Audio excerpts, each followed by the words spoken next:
Para cuando los exploradores europeos llegaron a Australia en febrero de 1606, la gente indígena había estado viviendo allí durante aproximadamente 50.000 a 65.000 años. Las primeras personas en llegar a Australia entraron en un mundo salvaje de aves coloridas, reptiles peligrosos, marsupiales gigantes y entornos dramáticos. Estas personas fueron los antepasados de los aborígenes australianos de hoy, y a lo largo de las generaciones transmitieron su cultura y conocimientos a los que viven en Australia hoy. Sin embargo, el camino hacia el mundo moderno estuvo pavimentado con prueba, error y peligro. Los elementos, los animales e incluso otros humanos representaban una amenaza para los primeros australianos, y su supervivencia en esta tierra estaba lejos de ser fácil. ¿Qué le sucedió entonces a las primeras personas que llegaron a Australia? ¿Cómo era la isla de Australia cuando sintieron por primera vez su suelo bajo sus pies? ¿Y cómo lograron prosperar en este nuevo mundo? Hoy intentaremos responder todas estas preguntas y más mientras examinamos sitios arqueológicos, restos fósiles y teorías vigentes sobre estas antiguas personas. Acompáñanos mientras te llevamos de regreso en el tiempo para explorar exactamente qué le sucedió a los primeros humanos de Australia, cómo vivían y cómo dieron lugar a los aborígenes australianos de hoy. Los australianos indígenas pueden definirse en dos amplios grupos, que contienen sus propias multitudes de culturas, idiomas e identidades. Estos son los aborígenes australianos, mencionados anteriormente en este video, y los isleños del Estrecho de Torres, nativos de las islas que separan Australia con Papua Nueva Guinea. Los antepasados de los aborígenes australianos pisaron el continente entre 50 y 65.000 años atrás, y se establecieron allí de forma permanente, formando comunidades de cazadores-recolectores que eventualmente se dispersarían por toda la Tierra. Son los australianos del continente a quienes cubriremos predominantemente en este video. Sin embargo, las islas del Estrecho de Torres han sido habitadas de forma permanente tan recientemente como hace 2.500 años. Las personas que vivían aquí eran históricamente nómadas marinos, distintos de los aborígenes del sur. Principalmente cultivaban y cosechaban frutas y arbustos, y obtenían su comida de los abundantes arrecifes de coral y bosques tropicales de la isla. ¿Cómo lograron las personas llegar a Australia en primer lugar, sin embargo? Se cree que la primera migración humana a Australia tuvo lugar a través de una serie de puentes de tierra perdidos que desaparecieron del sudeste asiático y Oceanía cuando subieron los niveles del mar. Atravesar los archipiélagos y masas de tierra de estas regiones se hizo más fácil con la presencia de Sundaland y Sahul. El primero conectaba la actual Tailandia y Vietnam con Malasia, y el segundo conectaba la actual Papua Nueva Guinea con Australia. Aunque llegar desde el continente asiático hasta Australia todavía requería conocimientos de construcción de barcos y navegación para cruzar el corto tramo de agua entre los dos, era mucho más fácil para los humanos cruzar durante el Pleistoceno que después de que subieran los niveles del mar. Los primeros australianos, entonces, también son los primeros habitantes de Papua, habiendo viajado hacia el sur desde los bosques nubosos hasta las amplias extensiones de Australia. Las personas también pueden haber viajado directamente a Australia, saltando de isla en isla, a través de Timor, el noroeste de Australia. El sitio más antiguo en Australia que muestra evidencia de humanos son los refugios de rocas de Majebebe, en las regiones más al norte del país. Aquí se han encontrado pigmentos de ocre entre las rocas que pueden haber sido producidos por los primeros humanos, como una fuente de color para su arte y pintura corporal. Este sitio, si se demuestra que es de origen humano, podría indicar que las personas han estado en Australia durante al menos 60.000 años. De cualquier manera, alrededor de hace unos 47.000 años, los humanos se habían establecido en las regiones más al sur de Australia, viajando a través de otro puente de tierra a Tasmania hace 39.000 años. Sitios en Australia Occidental y Nueva Gales del Sur han revelado herramientas de piedra utilizadas por los primeros humanos que datan de hace 50.000 años como máximo, lo que ha llevado a los científicos a creer que los humanos pueden haber llegado a Australia antes y se han expandido más rápido de lo que se pensaba. Una vez que los primeros humanos se establecieron en el continente, se extendieron para cubrir todos los hábitats y regiones de Australia, sin importar cuán inhóspitos fueran. Se sabe que los antepasados de los aborígenes australianos modernos ocuparon selvas tropicales, bosques, desiertos, costas y tierras altas en comunidades tribales, hasta la llegada de los colonos europeos a principios de los 1600. Cuando llegaron los europeos, entraron en una tierra llena de abundante cultura humana. Los primeros colonos que dieron origen al pueblo aborigen ahora eran entre 300,000 y 1,000,000 de fuertes.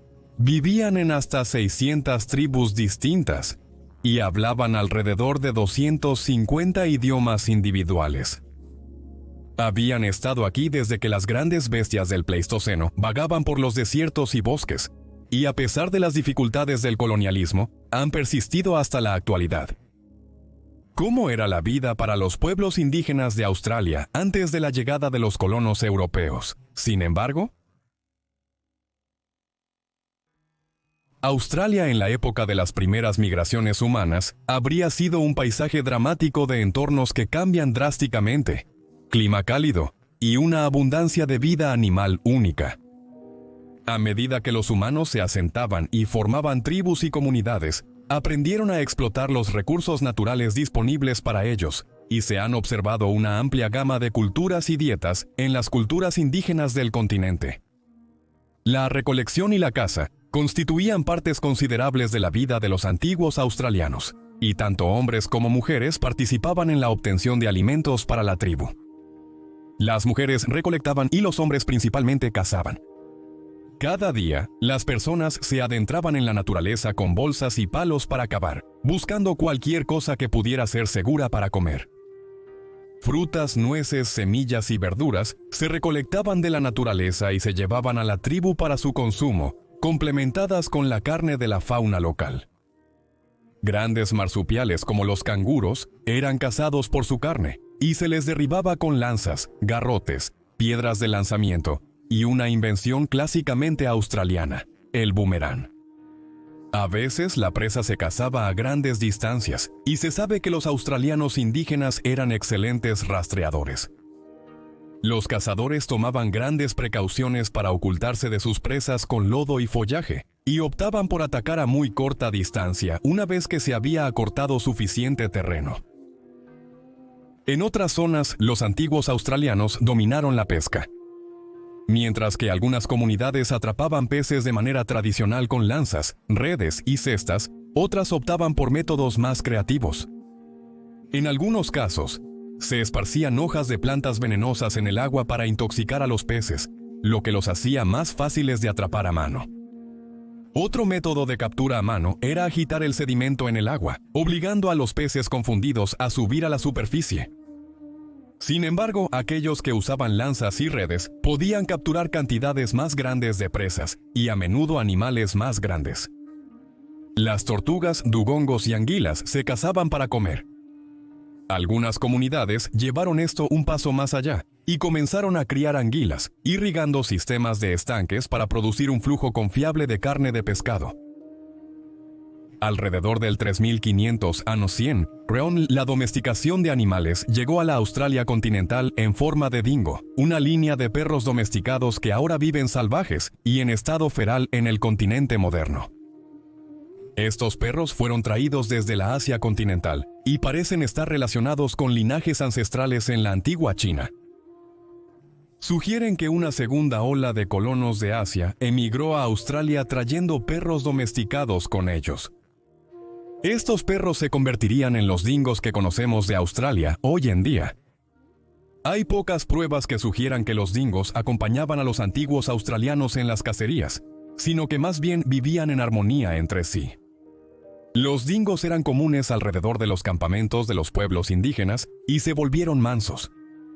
Ningún otro animal ha sido domesticado en la Australia continental, excepto aquellos que trajeron consigo los colonos europeos. Los antiguos australianos vivían en un mundo dramático y peligroso, donde la supervivencia rara vez estaba garantizada. No solo había peligros representados por la exposición a los elementos, sino que la isla albergaba una serie de animales únicos que representaban amenazas para los primeros australianos. Los marsupiales, siendo el principal grupo de mamíferos en Australia, tuvieron mucho tiempo para evolucionar en formas extrañas, después de millones de años de aislamiento. Los canguros de cara corta con ojos orientados hacia adelante, que caminaban en lugar de saltar, como el Procoptodon golia, eran comunes y podrían haber sido cazados por los pueblos aborígenes ancestrales. Diprotodon, un pariente colosal similar al hipopótamo de los wombats modernos, vivía y migraba en grupos, mientras que todo tipo de marsupiales extraños, similares a los osos y perezosos de otros continentes, prosperaban en los bosques de Sahul.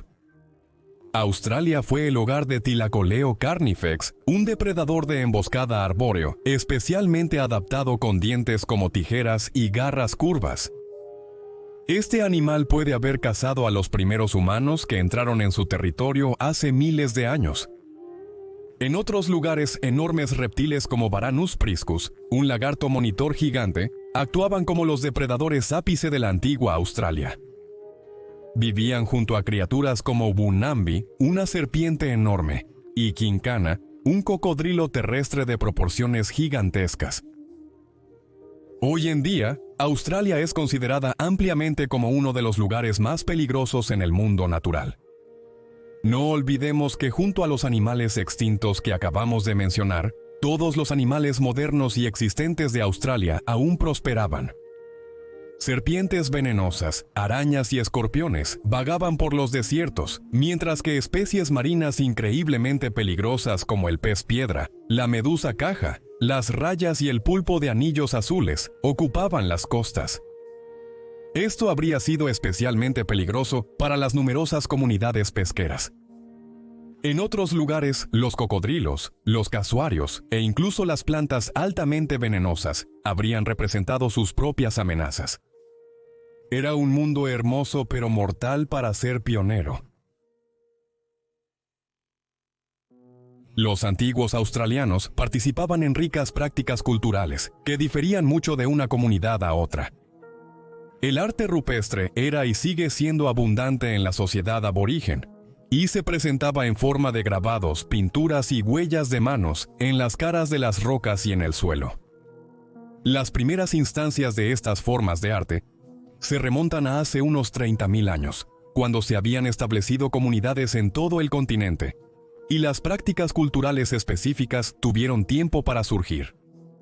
Aunque la mayoría de este arte representa a humanos, animales y el mundo natural, parte de él muestra el desarrollo de la sociedad en la antigua Australia.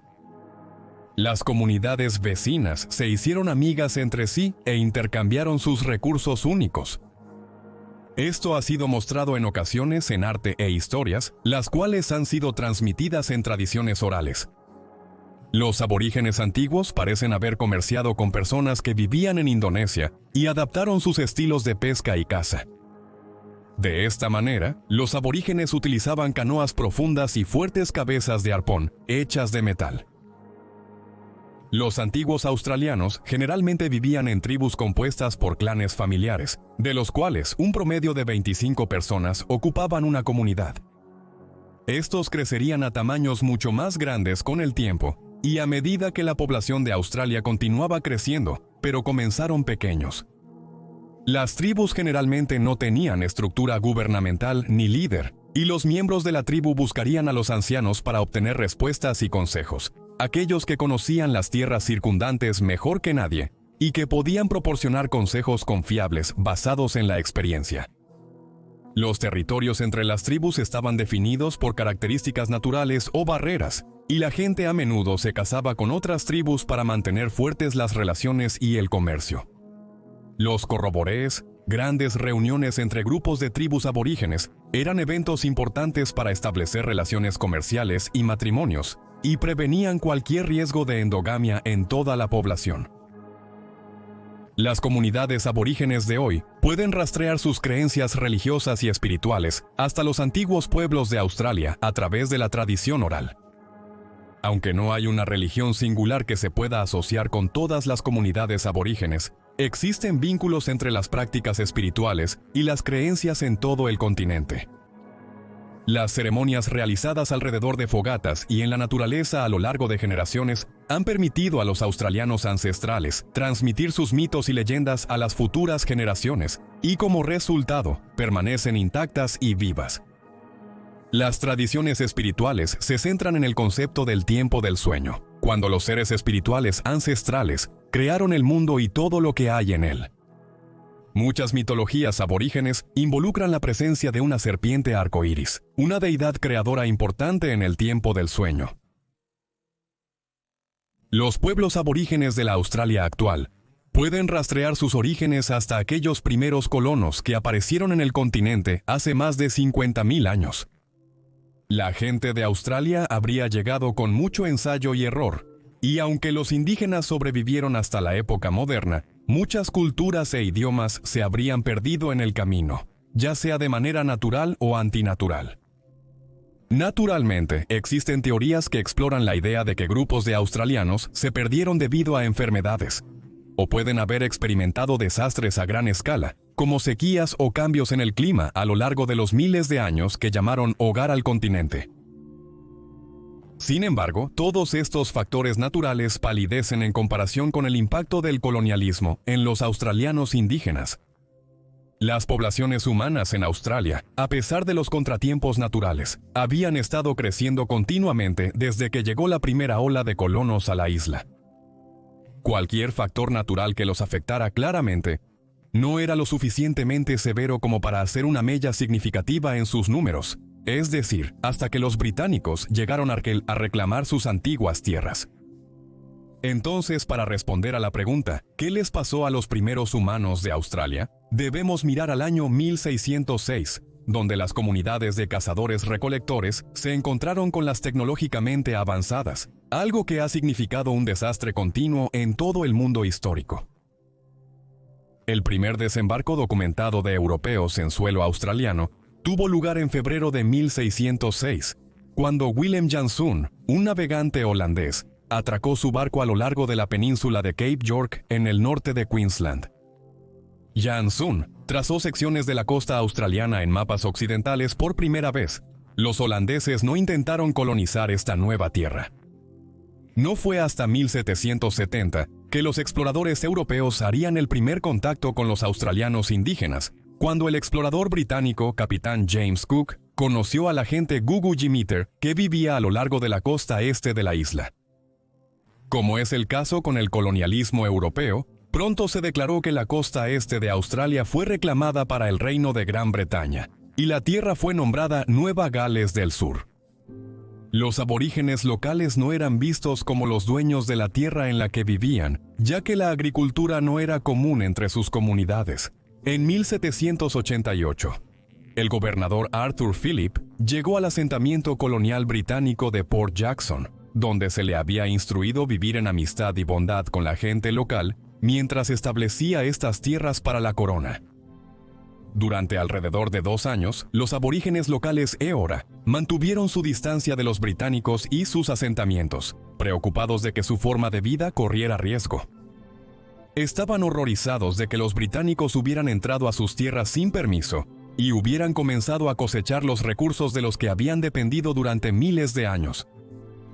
Pero las relaciones se deterioraron rápidamente. Dentro de 1 año de presencia británica en Australia, a pesar de sus instrucciones de mantener buenas relaciones con los pueblos nativos, el gobernador Arthur Phillip había comenzado a secuestrar hombres aborígenes para enseñarles inglés, para que pudieran actuar como intermediarios entre las comunidades tribales y la corona británica. Esto fue recibido comprensiblemente con agresión por parte del pueblo aborigen, y hay, en este punto en el tiempo, varios casos de colonialistas británicos siendo atravesados por cazadores y guerreros aborígenes, incluido el propio Phillip, aunque en circunstancias no letales. Phillip respondió capturando y decapitando a 10 hombres nativos en Botany Bay, un acto que dañaría permanentemente las relaciones entre las dos facciones. El propio Phillip había roto el código que se le había encomendado mantener. Los pueblos aborígenes habían sido asesinados por sus órdenes directas, y las consecuencias serían colosales. En 1789, la viruela, traída por los europeos a Australia, golpeó a las poblaciones nativas, diezmando sus números en las áreas alrededor de Port Jackson. Estas personas, a diferencia de los británicos, nunca habían estado expuestas a la viruela antes y no eran inmunes a la enfermedad. Mientras que los británicos pudieron superarlo, después de un breve periodo de enfermedad, la enfermedad fue fatal para muchas personas aborígenes. Para 1820, el número de aborígenes había disminuido de hasta 1 millón a tan solo 30,000 como resultado de la mortal enfermedad. Sin embargo, la viruela no fue el único asesino de personas nativas, y después de la enfermedad, la segunda causa más común de muerte fueron los asesinatos sistemáticos por parte de las autoridades británicas. A medida que la influencia de Gran Bretaña se extendía hasta las costas e interiores más lejanos de Australia, no todas las comunidades recibieron amablemente la amenaza invasora, y se produjeron enfrentamientos inevitables. Los guerreros aborígenes, armados solo con lanzas y ropa sencilla, eran poco rival para el acero avanzado y la pólvora de las fuerzas británicas. Lo que siguió fue un periodo traumático de declive de la cultura aborigen, donde se rompieron los lazos entre tribus que se habían establecido durante miles de años. Se perdieron prácticas culturales, lingüísticas y religiosas, y miles de personas perdieron sus vidas. Estas primeras décadas fueron solo el comienzo para los indígenas de Australia. Lo que siguió fueron intentos de civilizar a las comunidades tribales de personas nativas, intentando asimilarlas a la sociedad colonial. Todo el tiempo, las comunidades aborígenes aún enfrentaban la muerte por enfermedad y asesinato. Se establecieron colonias penales en Australia, que ocupaban tierras en las que confiaban los pueblos aborígenes, y la corona tomó cada vez más libertades con un continente que no era suyo. Las leyes y regulaciones intentaron controlar a los pueblos nativos, lo que llevó a levantamientos y más violencia. Más tarde, las comunidades aborígenes continuaron enfrentando discriminación y racismo, lo cual persiste en Australia hasta el día de hoy. El activismo, las protestas y los movimientos por la igualdad han ayudado a dar a los pueblos aborígenes los derechos que merecen, pero el problema aún persiste y aún se necesita apoyo. Las organizaciones que participan en el apoyo a los pueblos aborígenes incluyen la Fundación de Alfabetización Indígena, la Fundación de Sanación y la Agencia de Justicia Aborigen del Norte de Australia. Para más detalles, visita sus páginas web